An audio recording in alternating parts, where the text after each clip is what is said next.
So yun na nga mga kakalbo, for today's video, dumating na ang isa sa pinakamaganda na Bluetooth speaker na waterproof. Walang iba kundi si Unikuma L20 mga bossing. Grabe, namangha ako dito. So natest ko na siya mga bossing at ito yung box niya. Meron din siyang TWS, so pwede nyo siya i-connect pag dalawa binili nyo. Built-in microphone, naka RGB light mga bossing, at siya ay naka 1000 mAh, naka Type-C na rin, 5.3 ang Bluetooth niya. Uulitin ko, pwede nyo siyang patugtugin sa ilalim ng tubig mga lods. 1500 mAh. So wag natin patagalin to, quick review na natin to. So ito yung appearance niya. Oh, ayan na, pinakita ko agad. Grabe, ang lalaki ng volume niya, yung volume, yung menu, yung minus. Alright, so volume up, volume down. Dito yung pag hinold nyo siya, magpa-power off siya. Pag napupush po yan, pag in-hold nyo ulit, power off, power on. So ayan, naka-on siya. RGB light niya, oh, pag wala siyang nakakonect, automatic nagbabago. Yung rubber damper ng base niya, grabe. Tapos yung logo ng Unikuma, yan, oh. Solid mga bossing. Yung size nito, malaki. Malaki siya talaga. Di ko lang man yung sukat kung anong sukat nito. Sabihin natin mga nasa 8 to. Mga 8 inches to. Yung taas niya. Grabe, oh. Tapos ito ay naka ano to, tela yung ganito niya. Tapos dito rubber, naka-rubberize po lahat to. At ito, meron siyang naka-ready yung pangsabit niya. Ayan mga bossing, grabe. Tapos ito yung kanyang, dito nyo siya i-charge. Charge lang, nakalagay sa kanya Type-C mga bossing. Tapos grabe yung lock niya, oh. Dikit na dikit kasi nga pag inilubog nyo sa tubig, sigurado na hindi siya papasukin mga bossing. Alright. So ayan, i-test na natin to. Ayan, papakita ko sa inyo. Ito dito ay ano siya, glossy yung gilid niya dito. Namangha ako sa tunog niya.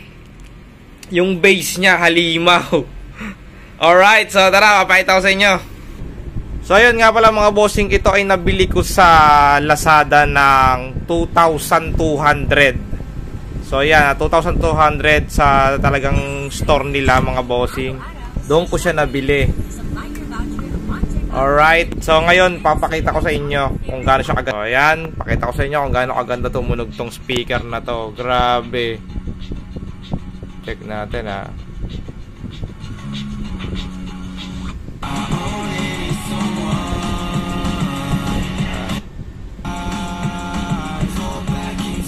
Lang ha. Ang lakas po talaga ng bass niya, panalong panalo. Tsaka yung RGB light niya pa, ang ganda. Ayan na, oh. Forward na natin to para yung doon tayo sa bass agad.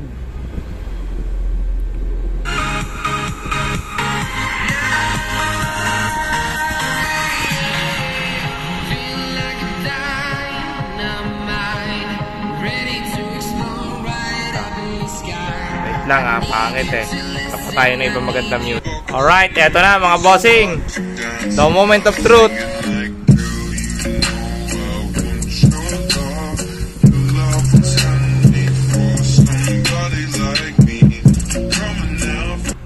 Nakakita nyo mga bossing, the moment of truth. Grabing bass yan. Ato, ang masasabi ko sa kanya, pwede ko siyang i-compare kay Flip 6 ni JBL. Grabe, halimaw. So yun lang mga bossing. Ganda talaga niya, sobrang ganda. Itong itong sa menu niya tsaka sa mga minus plus sign niya ay rubber din siya. Medyo ano siya, rubber din siya, hindi siya plastic.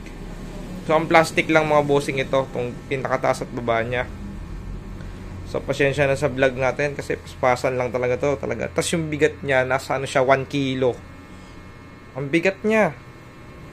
Ay nakalagay sa kanya, ayan oh.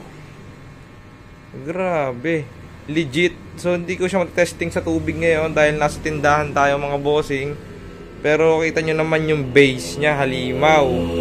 Alright, so yun lang mga bossing. Maraming salamat sa panonood. Ito na pinakahalimaw na Bluetooth speaker na nabili ko. Alright, so binili natin to mga bossing, hindi to sponsor ha. Alright, so shoutout sa inyong lahat mga bossing. Maraming salamat na sa patuloy na sumusuporta kay Kakalbo Vlog. So sa mga gusto mag-avail sa tindahan ko, punta lang po kayo dito. Located po ako sa Barangay Anos, Los Baños, Laguna. Maraming salamat po.